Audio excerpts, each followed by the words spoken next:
This is the Shift Podcast.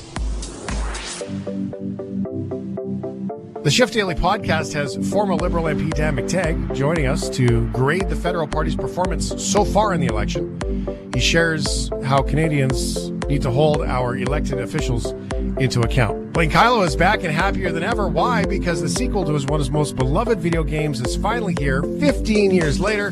Psychonauts 2. We talk about that, Games Con, and a giant TV that you can enjoy outdoors, light and portable.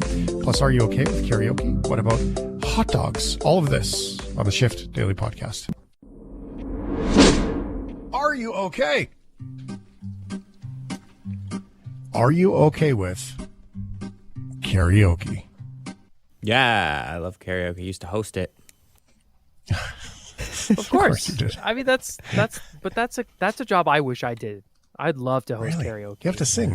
No, well, here's the love thing. it. I didn't sing that much because I didn't believe in stealing the show. My boss used to get mad at me because I was supposed to sing once an hour. But if there was a huge lineup of people that wanted to sing, they don't want to come to hear me. Well, I would agree with that. Yeah. If you're full, if your card is full, then don't sing. But if there's nobody singing yet and you're trying to warm up the crowd. Yeah, I would sing, but I'd also like to mix through songs and be a DJ instead and just riff on the mic.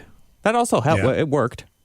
A little freestyle rap there. Yeah. Yeah, you gotta do My it. name is Brennan and I'm here to say it sounds like it's great karaoke day.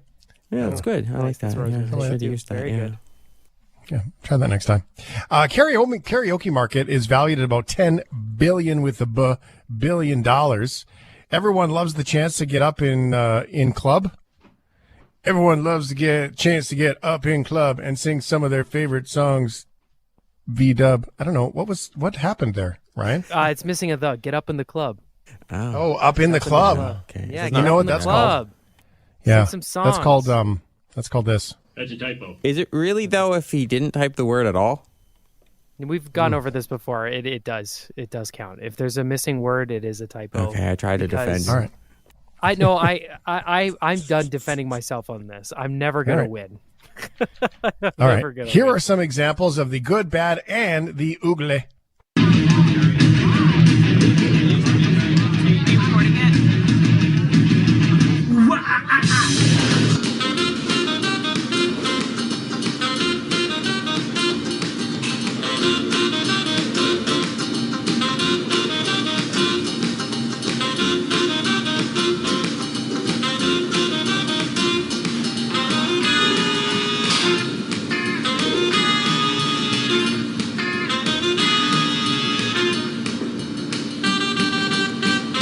Tequila. Wow. Keep going.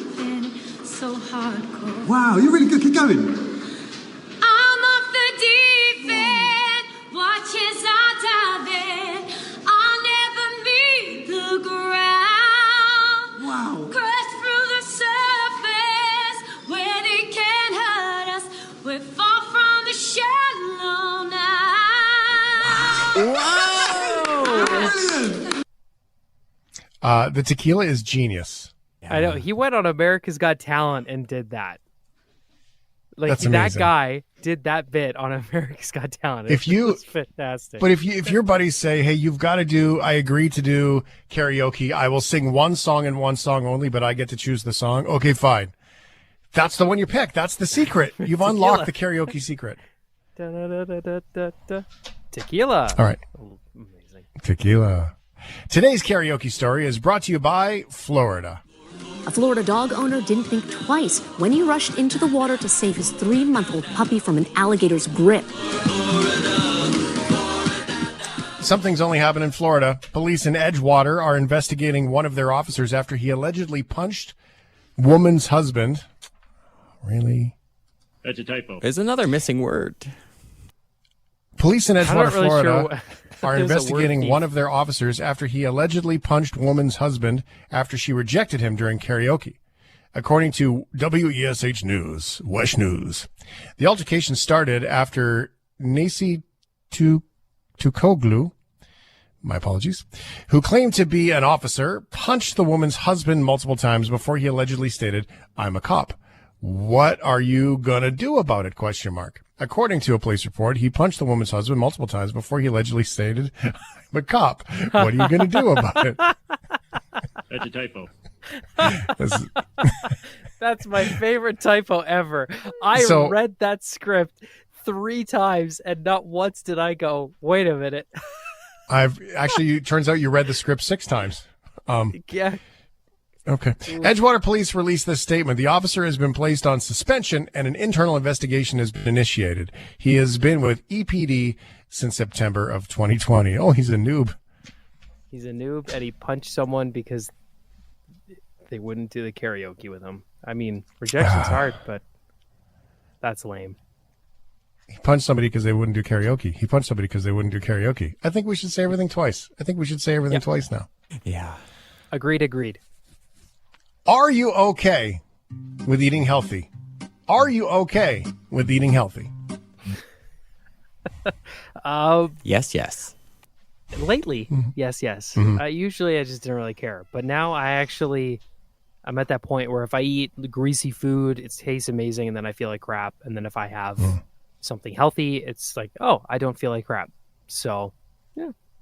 Yeah. Right. Well, with all my pushback on vegetables when I was a kid, it turns out I feel better when I eat them. Yeah, I find this getting older thing. I find that eating bad stuff seems to affect me more now. It's not as fun. That is getting older. Yeah. Yeah. No, it's true.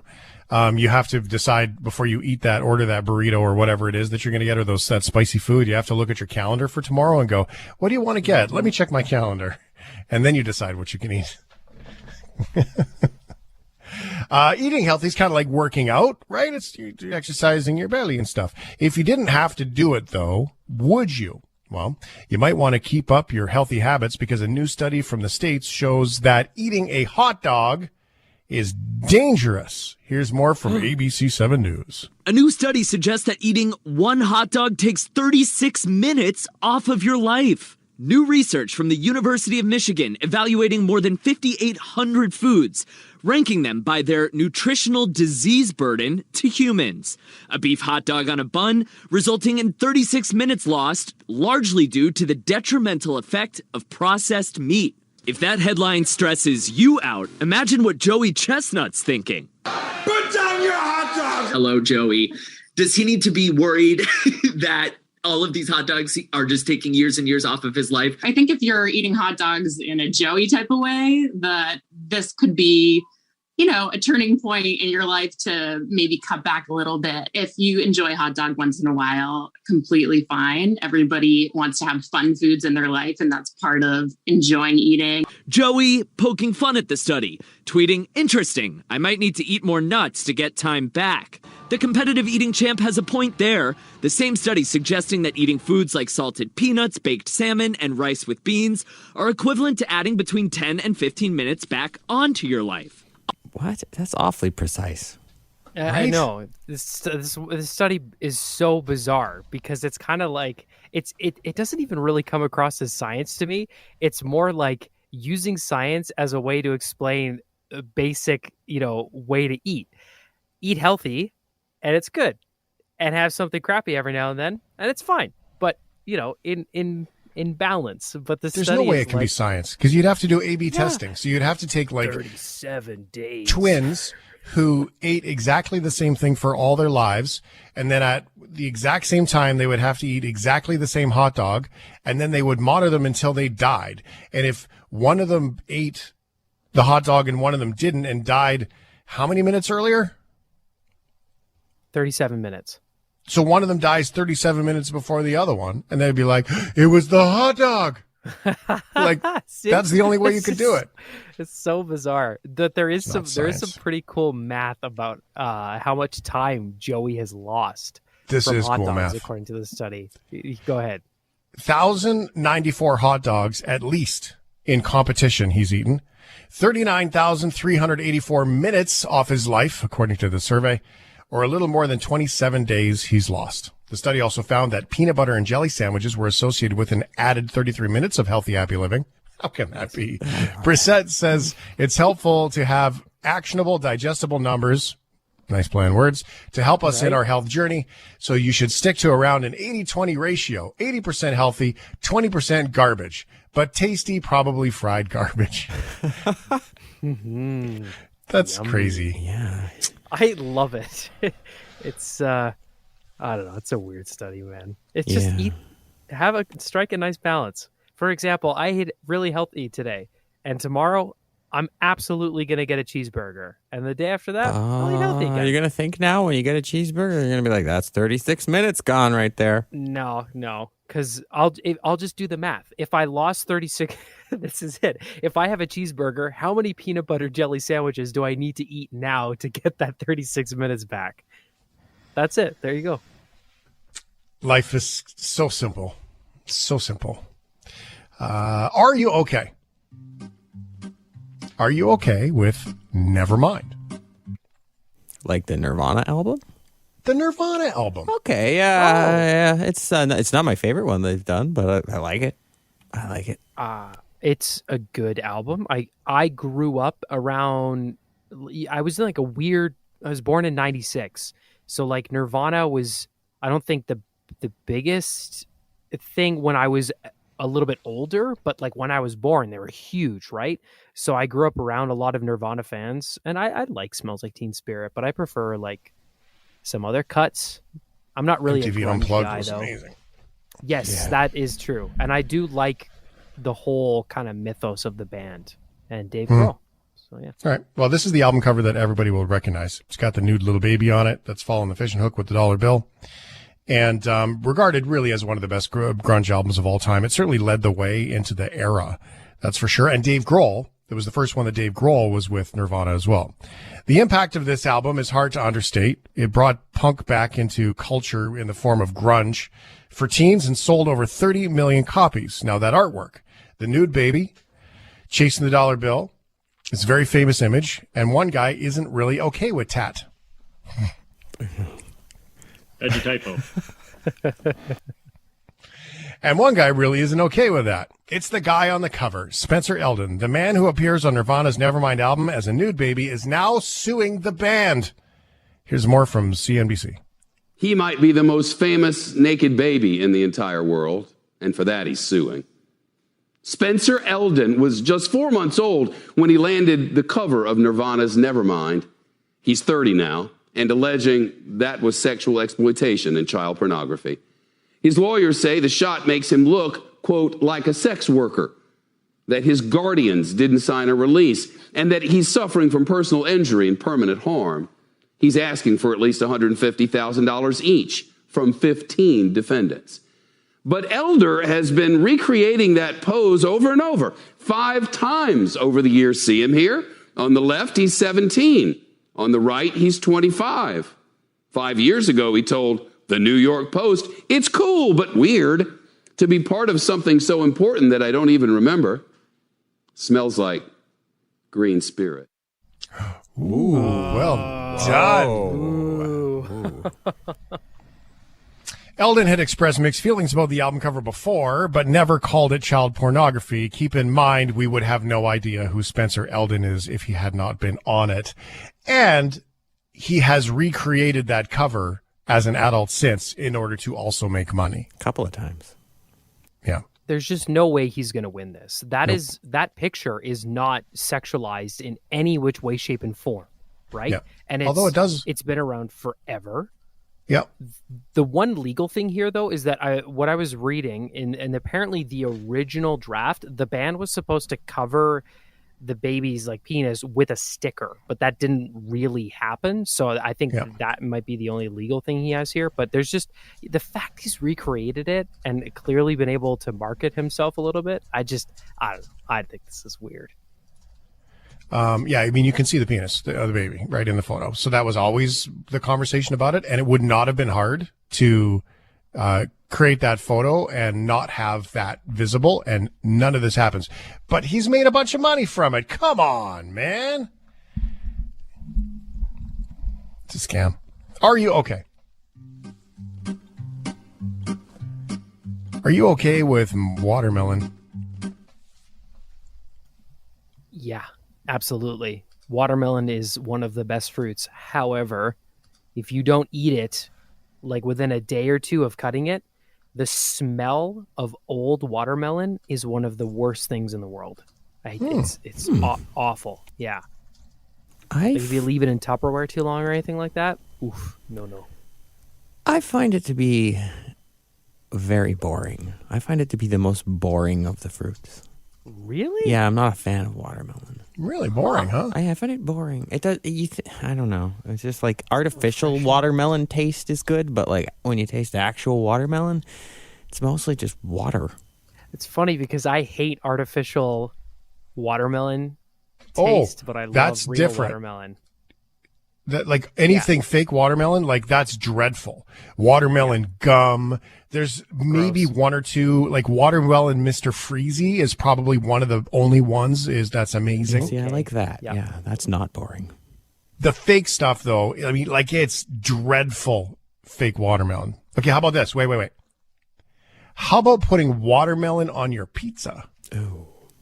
No, I don't think so. No. This pizza's already going to be soggy enough from the grease. I don't need literal water getting in my pizza. No, and as a topping, that's worse than pineapple. Ugh. Oh, hey, easy there, big fella. Slow your roll. No. First of all, let's not be hurtful about the pineapple. You don't want to take that back. And also, you're wrong. No, I'm not. How about pizza made from watermelons? There's a lot of RUKs built into this one. I don't change my answer, no. No. All right. No. In June, the original watermelon barbecue pizza went viral in June. That's a typo. When TikTok chief Oliver Patterson shared the recipe to his account. And now it seems Domino's is getting in on the chaos. I'm pretty sure that's a typo. That's a typo. Specifically, Domino's. Wait, what's a typo? The word Domino's? Well, yeah, it's Domino's. Domino's. Domino's. Domino's doesn't have an E. It's Domino's, the restaurant. This is like a record-setting one tonight. This is. You know what? It's not Friday. Like, we still have another day. I don't care what day of the week it is. When it's typo day, it's typo day. This is this is my world. Oh, man. Okay. It seems Domino's That's a typo. is getting in on the chaos. Specifically, Domino's. That's a typo. Australia. Oh, wait a second. Did we just talk about Australia? Oh, I think we did. We did talk about Australia. Just drive from town to paradise and you'll see why we call Australia home. Australia.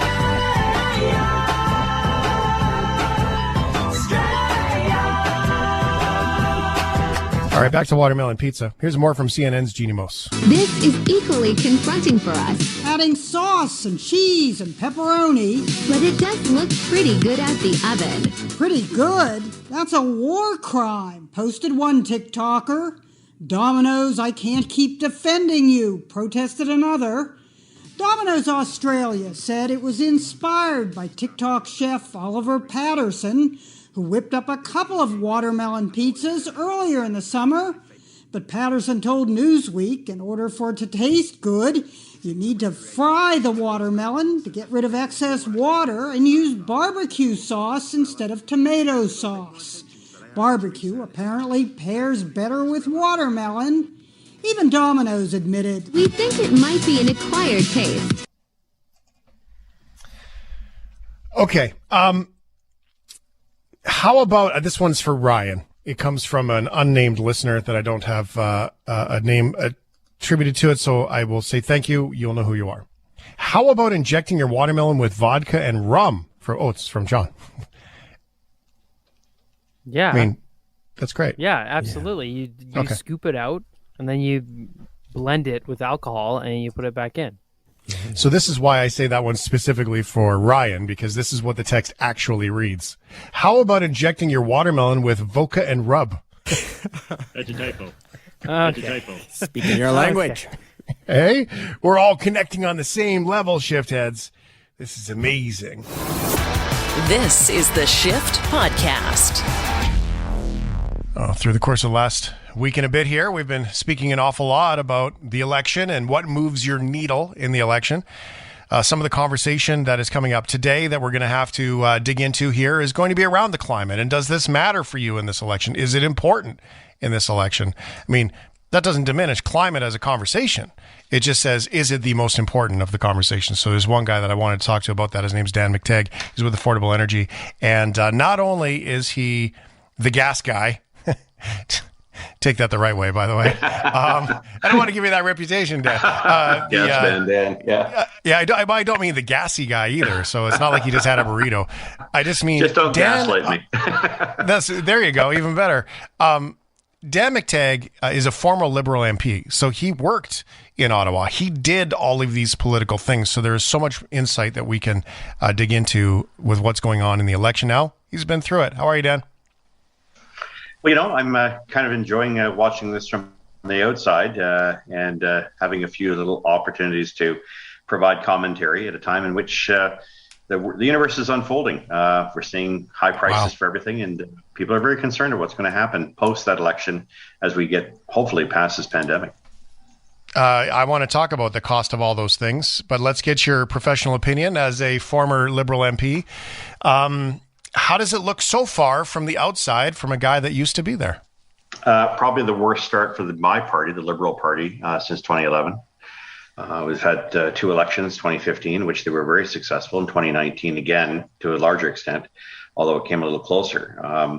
But we're nearing the end of the second week mark. And I would have to say that since the beginning of the campaign, there's been almost a gaffe a day campaign, and the Prime Minister may not have the Teflon that so many, ascribed him to having in those first two elections. I think it's obviously going to be difficult for them. I think the biggest problem with the Liberal Party, and very honestly, is they don't have a platform. They haven't been able to explain to Canadians why they've been plunged into an election during the height of a pandemic, during a time in which there's an international rescue underway to try to save the lives of people who saved and had the backs, really, of our Canadian soldiers in Afghanistan. It comes at a time of great uncertainty. Canadians want stability. They don't want to be fooling around with elections at this time, and that's only my own personal opinion. In terms of my advice I would have given to the Prime Minister was to hold off, and I think I wouldn't have been the only one. I see that his friend Gerald Butts had the same conclusion. Wait a little longer. You're not losing anything. Parliament is working. But it comes at a very critical time, and I think because the Liberals have not been able to articulate a position or to be able to tell Canadians why we're into an election, I think it's making it a very, very tough road to hoe for the Prime Minister. Well, at the same time, I think the NDP, much to my surprise, has run a very good campaign, as have the Conservatives. It's been frankly flawless up to now. Normally at this point, you'd have the usual, issues brought up, the hot button issues, abortion, capital punishment, whatever the case may be. But, the Liberals have not been able to put a chink in the armor of the opposition. And I'm hearing a lot from young people, a younger generation, saying that did vote for Trudeau in 2015 and stayed with him in 2019. I think there's an exodus of young people moving to the NDP. I think that's probably a very fair statement. It's interesting to me there was a lot of people got a kick out of the Conservative poster of Aaron O'Toole, the Men's Health looking poster. I thought it was genius because he's younger than, even with his white hair, right? He's younger than Trudeau, and they were trying to create, this is the young and sprite option. You've got Jagmeet, who is energetic everywhere he goes, and now you've got Aaron O'Toole, who's taken over that energetic role. And with everything that's gone on the TV with Afghanistan and whatnot, you see a Prime Minister who, I've said it before and I'll say it again, this is not an opinion, it's just an observation. He looks pasty white, disheveled, stressed, and worn out. Yeah, and I think easy to come to making mistakes. I think in many respects, it looks like this election is about him and hubris. It was not about some fundamental need. One of the things I've found out about the Conservatives is they strike me, if I, standing outside, I'm not saying we're supporting them or anything, they sound to me like the Liberals of the 1990s. Their policy is extraordinarily balanced. And I I can pick a lot. I don't like their green policy at all. And I've taken several shots at Mr. O'Toole very publicly and on many platforms, including our own. But I got to say, he sounds a whole lot like Jean-Chrétien St. Paul Martin that I worked under from 1993 to 2011. So that may bode very well, especially for folks who are looking for a sensible, reliable, as Jean-Chrétien would have said, someone who has experience in this, keeps their hand on the till to keep the ship of state straight in very tough storms and difficult times. Have a feeling that that's kind of where the Conservatives are going to wind up here, much stronger than anybody had expected, with the NDP eating away and eroding and corroding that Liberal support. And I got to say, if I was a Liberal candidate right now, I'd be very nervous. I'm in the GTA. I go up and down the street here where there's tons of Liberal signs in the last election. I see 2 Liberal signs and I see about 14 Conservative signs, not because someone's been knocking on the doors. I think people are starting to get fed up with the same old, same old. Well, between friends, Dan, I can't really tell where the Liberal Party exists anymore. It's kind of like what you saw down in the States with Donald Trump and the Republican Party, that it became all about Donald Trump. And I think that I'm not even equating Trudeau to Trump. I mean, their ways of doing business are remarkably similar and remarkably different all at the same time. But from the same perspective, I can't tell where the party exists behind the face of the leader of that party. I can't tell you what they stand. If you said to me, here, pop quiz, Shane, what's the Liberal Party standing for? I'd be like, not delivering promises. That's it. That's all I got. I think the Liberals have been badly bruised and have tried to use Muhammad Ali expression, rope-a-dope it. They think that they can probably walk through this, taking the hits, relying on Quebec, relying on the GTA, relying on the small support they have in Atlantic Canada. But the problems are pretty clear. Everyone is looking to what's going to happen after this election, much less why we're having an election. Liberals' greatest fear came to them last week in Nova Scotia, and all the pollsters had a strong Liberal majority turning out to be a strong Conservative majority. This is not about the Conservatives. This is really about underestimating the angst that I think is out there. And it's not really based on, hey, did you give me my CERB? Did you give me my vaccinations? All those aside, I think what the Prime Minister is realizing is that the what have you done for me lately has a limit. And the resources, the ability for the government to bend over backwards and to look after every, Sally, Leslie, and Henrietta is starting to wear thin. And the traditional touchstones that the Liberals post my time would go after, those hot button social issues, just don't resonate anymore. It's not going to cause people to change their mind, especially given that if you check the boxes, other parties are way ahead of them on this. So the Liberals' gambit in 2015 was to out NDP the NDP. That can only take you so far. And there's a lot of stuff here. I think the Prime Minister called the election not just because it was a cynical move. He saw the polls. I think he also knows that economically and politically, there's some bombshells coming. Some of them are blowing up day by day, and perhaps they have not completely taken effect. But what happens after August 31st in Afghanistan? And how many of those interpreters and supporters of our armed forces did not make it back and will be subject to ruthless rule by the Taliban? Will we see an economic collapse? Will we see growth not restore itself in this economy? Are we going to see a fourth wave? And I think this is a concern. People are saying, hey, wait a minute, we're still in this pandemic. Things are not back to normal. You didn't need to call the election right now. So all of these things really suggest that, if we see some change in the United States along the lines of the Fed tapering, its monetary easing, and we start to see interest rates going up, that could spell disaster for a lot of Canadians who've experienced not only, as you quite eloquently referred to and delved into, inflation, but also perhaps depreciation of the value of their homes, the value of their assets, while at the same time, the cost of living goes through the roof. Yeah. Well, what a crossroads we're at, right? How do you protect an $800,000 house that's actually worth $500,000 and still someone who inspires someone to be able to find a house that costs $150,000 that they can actually afford? I mean, it seems impossible. If we were in a corporate conversation, we would say flat out, the ledger's going to get worse before it gets better. There's a lot of points you touched on there. The American timeline. The impact of the American timeline in Afghanistan is a big one.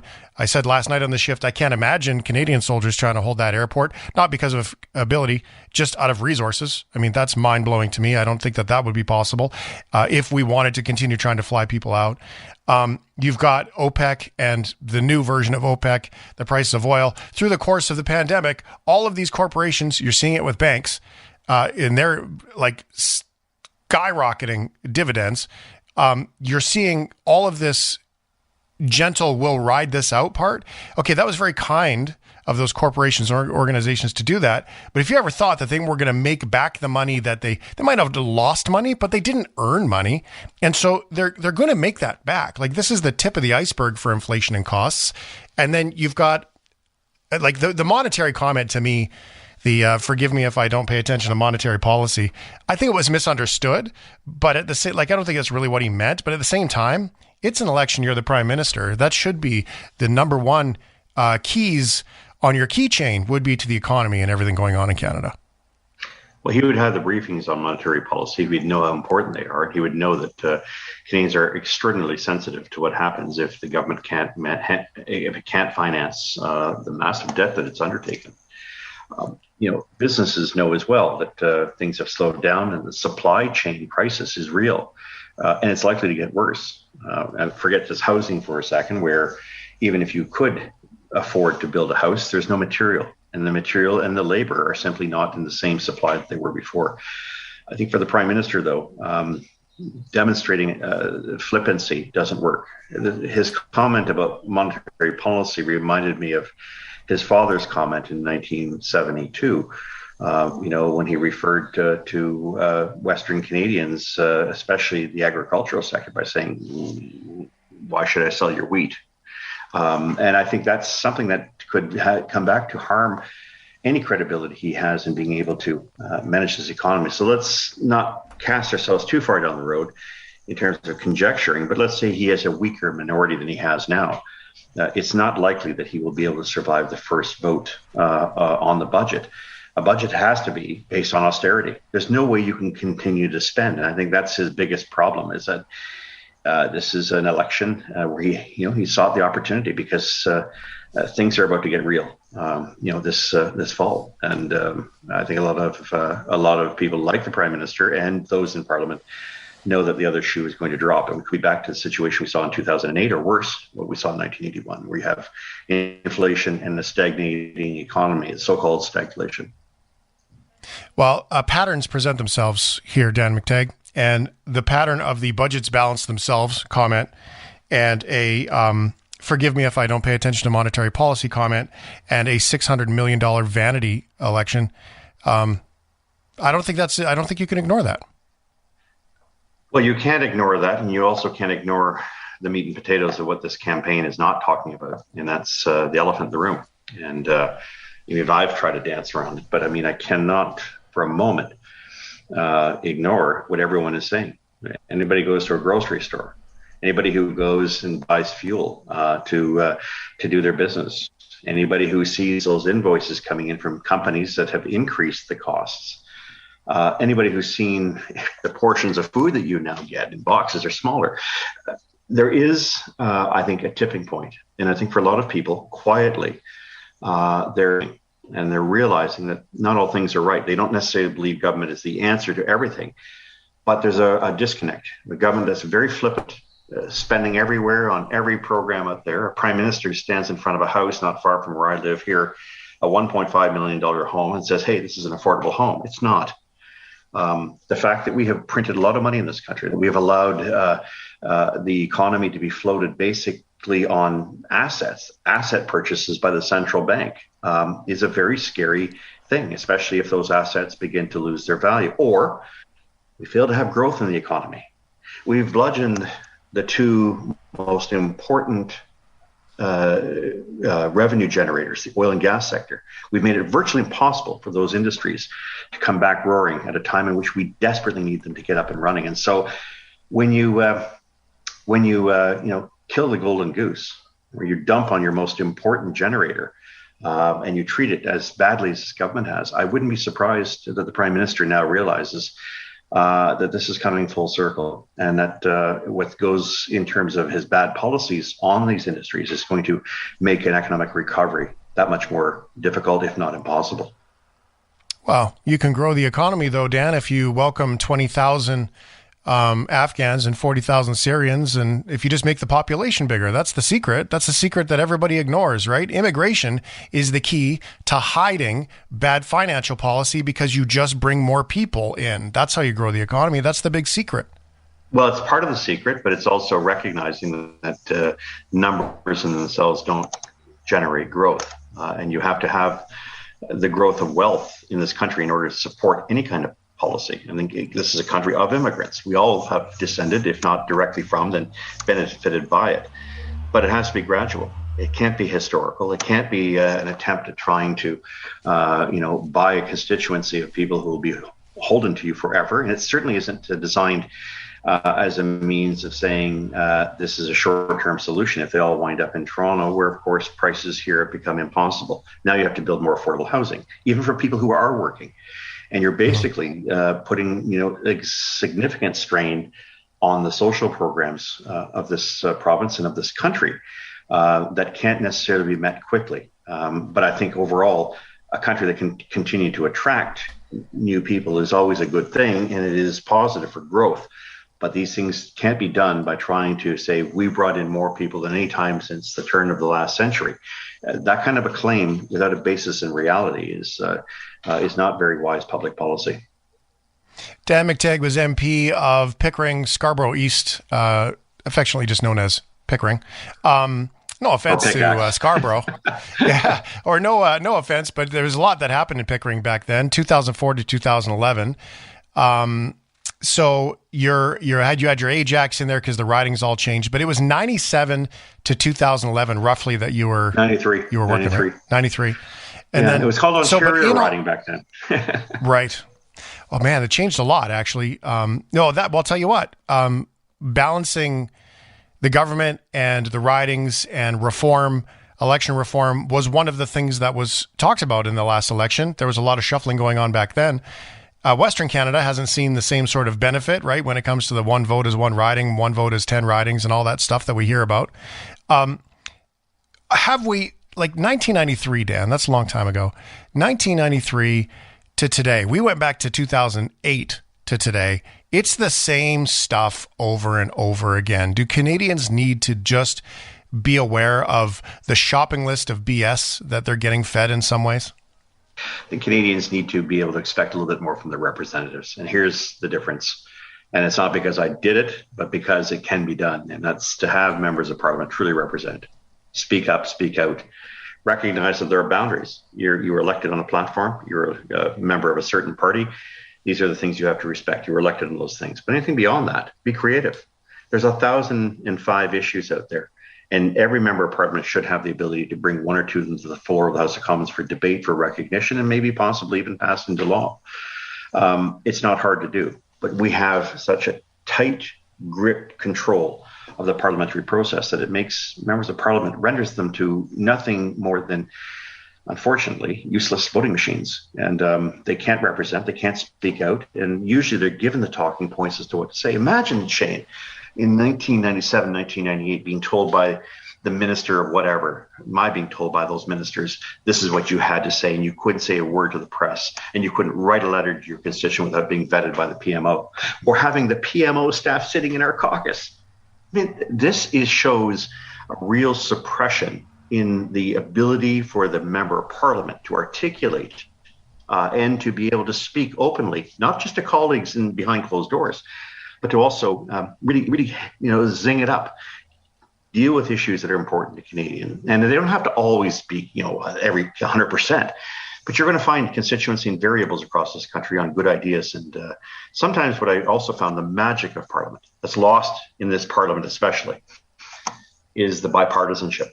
And I'm not just talking motions or trendy little motions. Let's say nice things. I'm talking about being able to reach out to other parties and say, I have a great idea. Sorry about the dog in the background here.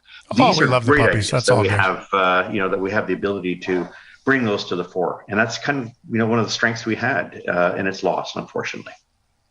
I think of hockey, Dan.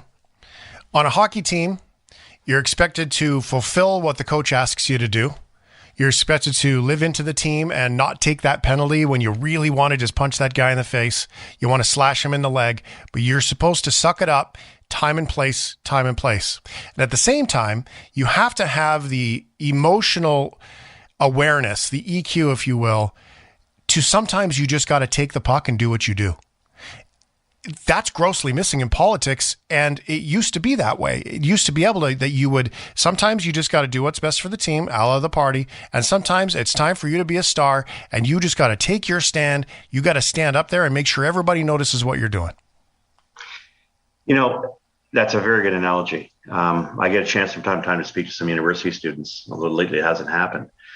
And I would tell them, there are times when I pushed the envelope, and I knew I had. But there were other times when it was well worth it. Bringing in the first steps towards the National Organ Donor Registry, bringing in and being the first backbencher in Confederation's history to amend the criminal code. When people engage police in high-speed pursuits, something happened in my riding at the time. It was very, very problematic. Was able to get the legislation through by looking at compromise, working with other members of Parliament. I think it's critical that members of Parliament have that ability to take the stick, take the puck, and give it their best. Now, of course, be prepared for the consequences. If you fail, there's no mercy. But if you score, you never know. Could take you to the next level. And the next level, by the way, to all budding parliamentarians is don't look to be a cabinet minister. Look to be a good MP. Mm-hmm. Well, isn't that being an MP used to be the star, and it's no longer the star anymore. You're now the grunt, and I'm disappointed in that. Well, there's so much more that we can go here. Dan, I would love to get you back on to dig into the energy conversation, by the way, around the election alone, because I don't think the climate conversation is starting to mumble up a little bit. The energy one hasn't yet, and it will. I'm 100% certain that all of the parties, based on the way that Jagmeet had avoided a conversation and an interview while he was in Edmonton about balanced stuff, I think there's more to be had there, but I really appreciate the insight and look forward to chatting a little bit more. Thanks for sharing your experience of all the political stuff with us. I appreciate it, bud. Shane, let's do this again. It's the Shift Podcast.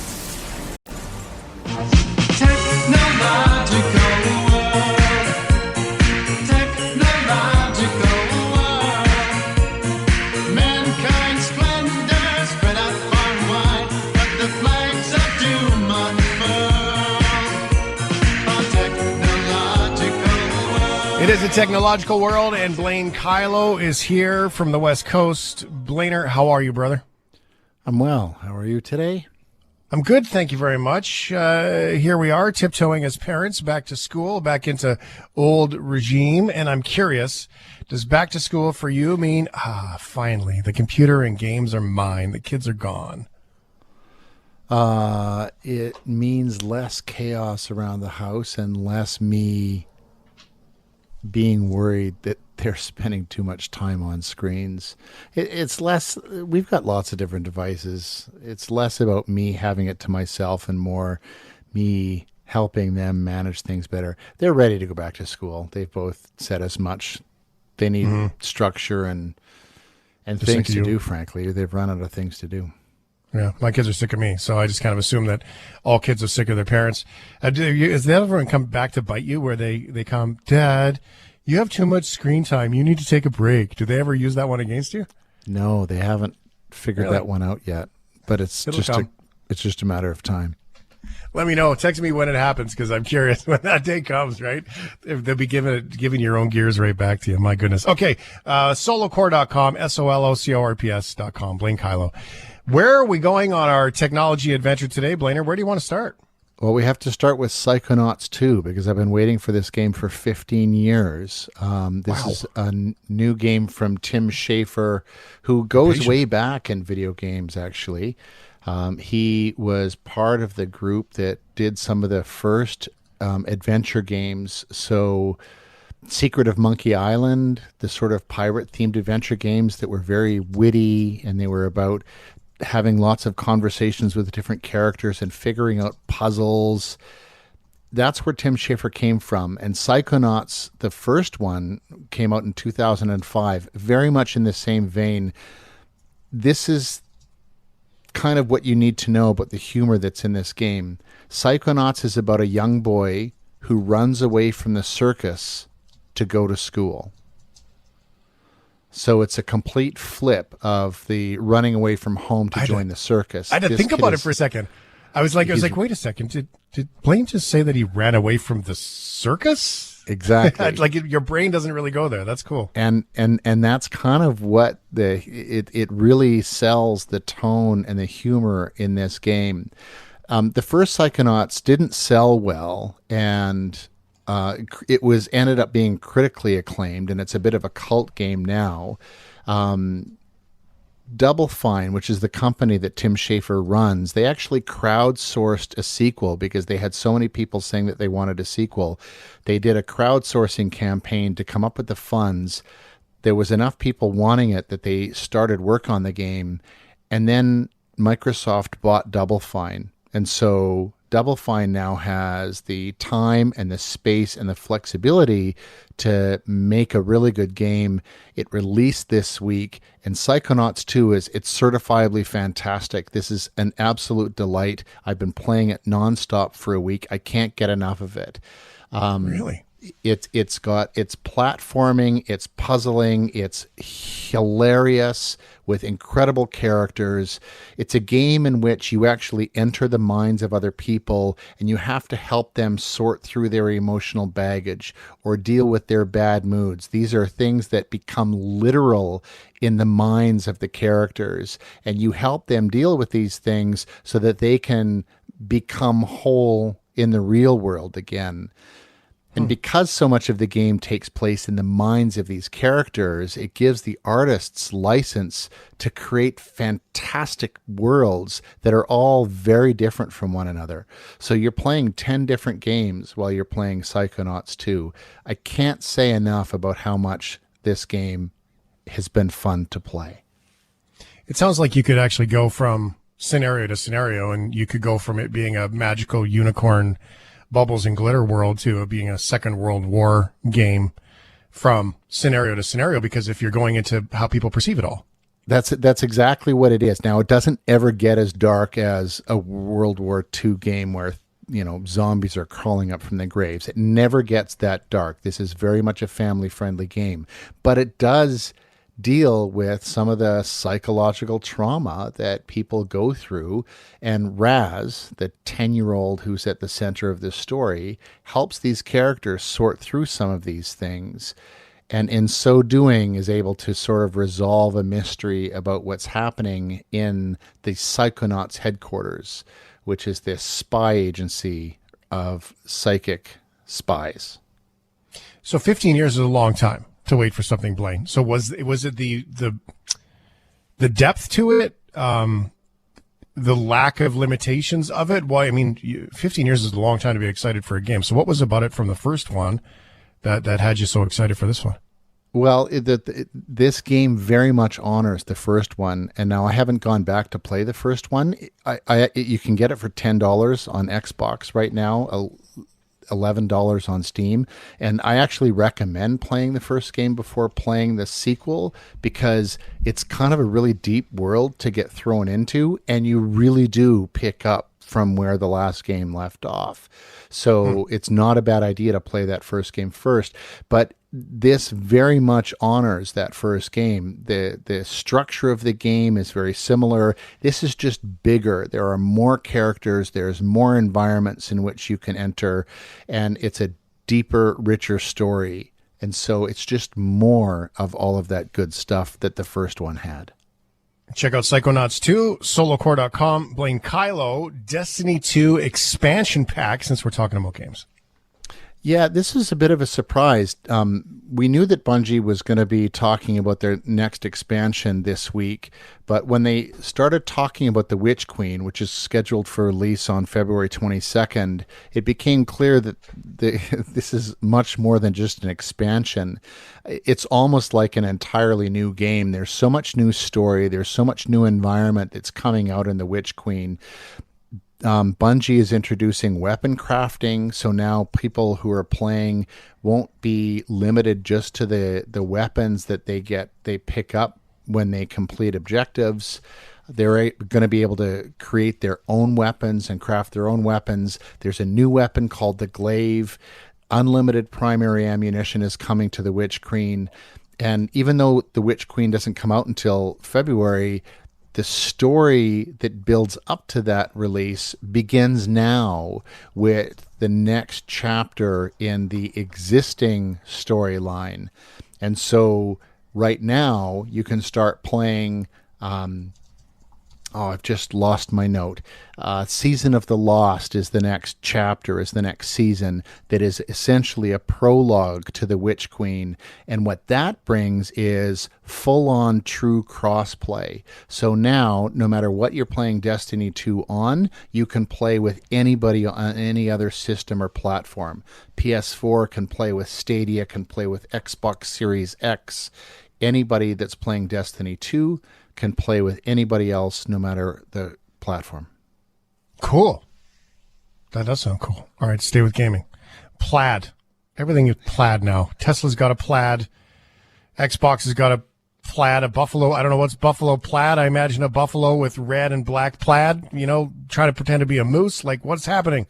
Buffalo plaid is the very specific plaid that is sort of exemplifies Canada. It's the black and red, that sort of big check or the big squares that we all like to have our flannel in. And as part of summer celebrations, Xbox Canada is giving away an Xbox wireless controller that comes in that black and red square color scheme. And so until the end of the day tomorrow, Thursday, if you follow Xbox Canada on Twitter and retweet their tweet about this controller, you get in the running for one of 10 prize packs that includes one of these controllers, as well as 10 games that can be redeemed from a whole list of games that they have, including Ubisoft's latest open world games, EA Sports Sims, indie greats like The Long Dark, Super Time Force Ultra, and Below are all part of the games that you can select if you're one of the 10 winners of the Buffalo Plaid wireless controller. That sounds fun. I like Buffalo It's always plaid. fun to win things, and you never. Anybody who's got an Xbox or a PlayStation knows.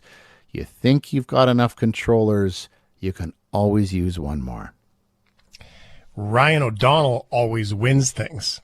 I don't seem to have that luck or skill. Just saying. He wins everything. So if you want one, just wait for Ryan O'Donnell. He'll win one, I'm sure. He's, you know what you're doing? He's going to Xbox website right now, aren't you? I can see it in your eyes. I'm doing it right now. It's on Twitter. Yeah, see, It's on Twitter. Where is it? Twitter. If you go to my website, I've embedded the tweet at my website, so you can find it quick there. I would be shocked if I won a Twitter competition, but if I do, I'll let There's a look everybody he use gets. the plaque. Blaine, he gets this look in his eye when it's like, ooh, contest. It's like rabid. Like he gets excited. He shakes a little bit. He starts to smile. His eyebrows go up. I can tell from a mile away. All right. Well, one of the things we were you have talking to do about. is you've got to retweet, and right now I'm only seeing 350 people who have retweeted it. So, Okay. statistically, Everybody who just listened to Blaine, ignore what he said, and I will conduct an experiment on behalf of all of the listeners. It will be our plaid controller. How does that sound? That you keep, that we don't re-give away to anybody else. Before we started the show here, we were talking about big TVs and watching TV and how big of a TV do you have and all that stuff. Being able to go hang out with friends outside is a great way to watch a show or a hockey game. Oftenly, is that what I just said? Often, the lumens and such of a projector are not bright enough until the sun sets and so on and so forth. So new projector technology for big TVs is really kind of cool. Yeah, it is. And, the fourth wave is truly upon us now. And so there's more of a move, I think, as opposed to going back inside. Maybe we're going to stay outside. And certainly our family and friends are looking to keep our gatherings and activities outside. And we have a kid in our larger friend group who was having a birthday, and he wanted to have a movie birthday. But his parents weren't willing to have a bunch of kids in the house. And so I said, hey, let's test out one of the new Epson projectors, because Epson had let me know that they have a new laser mini projector that they've got in the market. And so they sent one over to test drive. And it's a sweet little device. It's a cube, so it's like smaller than a 12-pack, and it's about the weight of a 12-pack, so very portable, super easy to use. I mean, you literally plug in the power. It's got Android TV as an operating system, so instantly you know how to use this thing. You connect it to your Wi-Fi, and you can start streaming from your Android or your Google Play account or YouTube or anything like that. Or you can plug in an HDMI port. So I used an iPad with an adapter, and I plugged that in. But the thing that makes the EF12 the best for sort of outdoor viewing is they collaborated with Yamaha on the speakers on this thing, and it was surround sound. It was loud. It was crystal clear. The sound, we watched The Goonies. That was the movie that we watched. And the sound was incredible coming out of this little cube that was in the backyard. Now, where the EF12 doesn't come through, it's a smaller device. It's a laser lens on it, and so it does not have the brightness that some of the other projectors have. We couldn't really get a viewable picture until the sun had gone down. It didn't work in dusk. But because it's so portable, and because the sound is so great, and it was so easy to plug and play, I really liked it. It was an incredible experience, and the kids loved being able to watch that movie outside. That's amazing. Portability, I mean, when you have those older traditional projectors, unless it's one that comes in a box with a handle, you don't really want to carry them around and bang them around and stuff like that. So anything that's portable, I mean, this is cool. This is technology that I think is going to get better and better and better. And the brightness always goes up. I mean, if you pay for it, the brightness is going to be there. But if you want to get something that's reasonable and usable, that's always difficult. So at least exciting things to look forward to. Yeah, there's always a bit of a trade-off there. And, the other thing about this is you didn't have to muck around. It auto-focused. So you set it up, you got it as far away from the screen as you needed it to be, and it would autofocus and auto-frame and center it and all of that. You didn't have to muck around with anything. It did it itself. Solocore.com. Blaine Kylo, check it out. Also on the Twitter, too. Thanks, Blainer. It's great to see you. Have a good week. Thanks for listening to the Shift Podcast. Make sure you subscribe, rate, and review the show, and share with anyone you like. Get it on Apple Podcasts, Google Podcasts, Spotify, and CuriousCast.ca.